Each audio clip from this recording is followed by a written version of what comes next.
Hi friends, welcome back to my channel tasty tales with Hanu. ఈరోజు వీడియోలో మనం ఎంతో టేస్టీగా మటన్ కర్రీ ఎలా చేయాలో చూసేద్దాం. దానికోసం ముందుగా 1/2 kg మటన్ని శుభ్రంగా కడుక్కోవాలి. ఇప్పుడు అందులోకి 2 స్పూన్ల కారం, 2 స్పూన్ల ధనియాల పొడి, 1 స్పూన్ సాల్ట్, 1 స్పూన్ పసుపు, 1 స్పూన్ అల్లం వెల్లుల్లి పేస్ట్, అలాగే 1 కప్పు పెరుగుని తీసుకొని అంతా కలిసేలాగా బాగా కలుపుకోవాలి.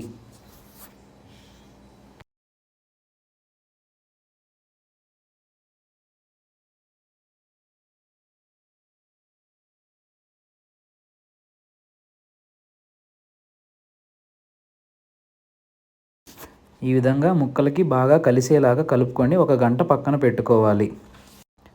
కర్రీ కోసం 2 ఆనియన్, 1 టమాటా, 3 పచ్చిమిర్చిని కట్ చేసుకుందాం. కుక్కర్ పెట్టేసి అందులో 5 టేబుల్ స్పూన్స్ ఆయిల్ వేయాలి. ఆయిల్ హీట్ అయ్యాక మనం ముందుగా కట్ చేసుకున్న ఆనియన్స్ని బాగా ఫ్రై చేయాలి. ఆనియన్స్ గోల్డెన్ బ్రౌన్ వచ్చేంత వరకు బాగా ఫ్రై చేయండి.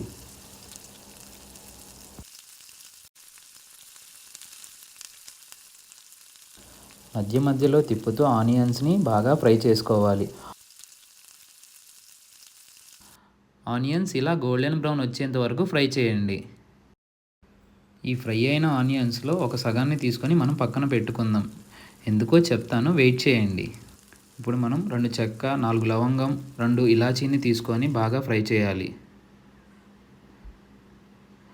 ఒకసారి అంతా కలిసేలాగా తిప్పి ముందుగా మ్యారినేట్ చేసుకున్న మటన్ని వేసుకోవాలి.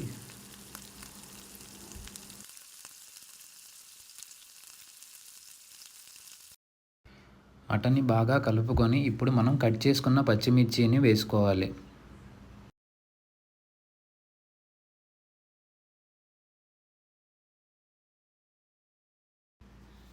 అలాగే ఇప్పుడు 1 టేబుల్ స్పూన్ అల్లం వెల్లుల్లి పేస్ట్ని వేసుకొని అంతా కలిసేలాగా బాగా తిప్పుకోవాలి.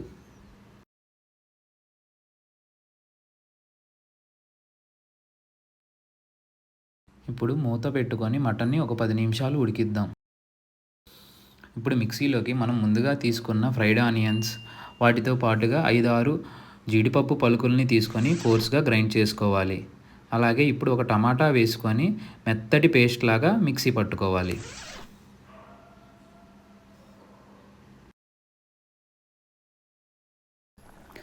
చూసారా, మటన్లో నీరంతా బయటికి వచ్చేసింది. ఇప్పుడు మనం మిక్సీ పట్టిన పేస్ట్ని యాడ్ చేసేద్దాం.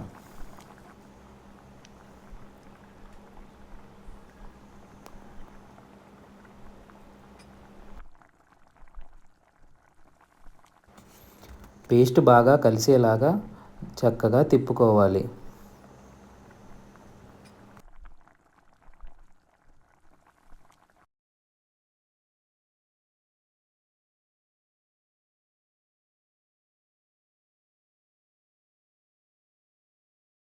ఇప్పుడు ఇందులోకి నేను 300 ml వాటర్ని తీసుకున్నాను.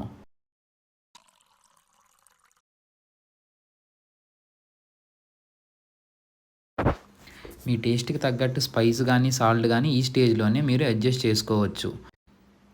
ఇక్కడ నేను 2 స్పూన్ల కారం, అలాగే 1 స్పూన్ ఉప్పుని వేశాను. అంతా ఒకసారి బాగా కలిపేసి కుక్కర్ మూత పెట్టుకోవాలి. కుక్కర్ 7 విజిల్స్ వచ్చేంత వరకు ఉంచితే ముక్క బాగా ఉడికిద్ది. ముక్క ఉడికిందో లేదో ఇలా ఒకసారి చెక్ చేసుకోవచ్చు. చూసారా, నేను ఇలా అనంగానే ముక్క అనేది తునిగిపోతుంది. సో ఇలా పీసెస్ అవుతుందంటే ముక్క చక్కగా ఉడికినట్టు. ఫైనల్గా ఇందులోకి 2 స్పూన్లు మటన్ మసాలా, అలాగే కొత్తిమీరని వేసుకొని ఒకసారి చక్కగా కలుపుకోవాలి. గ్రేవీ కన్సిస్టెన్సీ కూడా పర్ఫెక్ట్గా వచ్చింది. మీకు ఇంకా చిక్కగా కావాలంటే మూత తీసేసి ఒక 5 నుంచి 10 నిమిషాలు అలాగే ఉడికించండి లో ఫ్లేమ్లో. ఇంతేనండి, ఎంతో tasty mutton curry ready. Try చేసి ఎలా వచ్చిందో కామెంట్లో చెప్పండి. Thank you for watching. Please like, share and subscribe to my channel. ఇంకో వీడియోతో మళ్ళీ కలుద్దాం.